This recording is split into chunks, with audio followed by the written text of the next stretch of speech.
বর্তমান পরিবেশ পরিস্থিতি আমাদের কখনো ভালো থাকতে দিবে না। একজন মধ্যবিত্ত পরিবারের মানুষ হয়ে আপনি কখনোই সুখে স্বাচ্ছন্দ্যে বিলাসিতাভাবে জীবনযাপন করতে পারবেন না। এর মাঝে অনেক টানাপোড়েন আপনার থাকবে, তারপরেও কিন্তু সবাই চায় হাসি মুখে একটু জীবনযাপন করতে। বর্তমান সংসারে আয়ের উৎস যদি একজন কর্তা হয়ে থাকেন, তাহলে তার পক্ষে পুরা পরিবার টেনে নিয়ে যাওয়া খুবই কষ্টকর।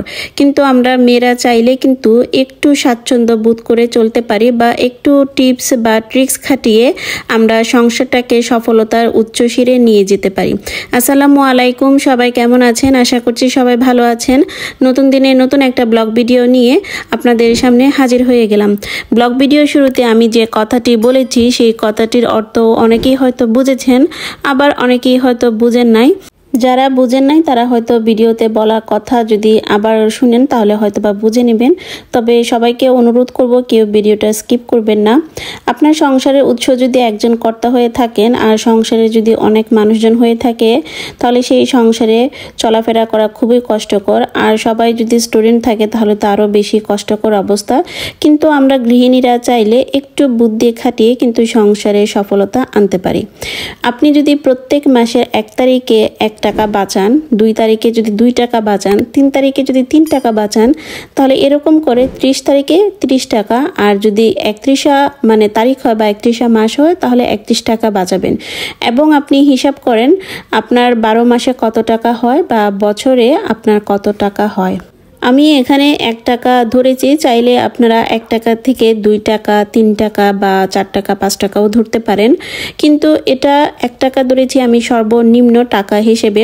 চাইলে কিন্তু 1 টাকার পরিবর্তে আপনারা 2 টাকা বা 3 টাকাও কিন্তু ব্যাংকে হিসাব করে রাখতে পারেন। যে কোনো মাটির ব্যাংক বলেন বা যে কোনো কিছুতেই কিন্তু হিসাব করে রাখতে পারেন। তাহলে বছরে যে অর্থটা আপনার দাঁড়াবে সেটা দিয়ে আপনি বড় পরিমাণের যে কোনো কিছু আপনি করতে পারেন।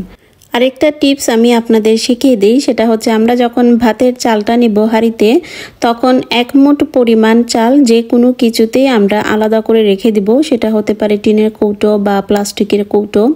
এটা জাস্ট 1 মুঠ পরিমাণ হবে।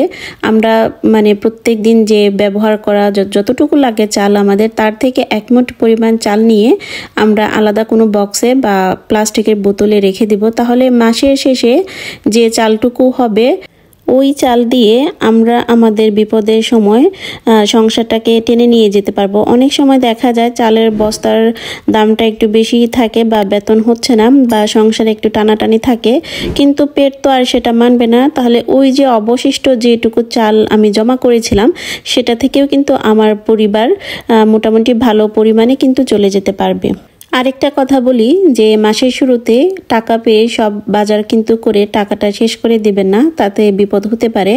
আপনি ধীরে ধীরে বাজার করুন, যতটুকু দরকার ততটুকুই করুন, আর যতটুকু দরকার না তা করার দরকার নেই। হাতে যদি টাকা থাকে তাহলে সেটা আপনার একটা ভরসা থাকে, কারণ এক সময় দেখা যায় বিপদ কিন্তু বলে কয়ে আসে না। যদি হাতে টাকা থাকে তাহলে সেই টাকা দিয়ে কিন্তু আপনি আপনার বিপদটা সেরে নিতে পারেন। আবার অনেক পরিবারে দেখা যায় মাসের শুরুতে অনেক আয়েশ করে খাওয়া দাওয়া করে, আবার মাসের শেষে অন্যের কাছে হাত পাতেন।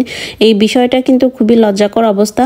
তো এই বিষয়গুলো যদি আমরা একটু করে খেয়াল রাখি, তাহলে কিন্তু আমি মনে করি আমাদের মতো যে মধ্যবিত্ত পরিবারের মানুষ আছেন, তারা চাইলে কিন্তু একটু স্বাবলম্বী হতে পারেন, বা নিজের বুদ্ধিতে নিজের জুড়ে হয়তোবা আমরা সেই বিপদের সময়টুকু আমরা কাটিয়ে উঠতে পারি।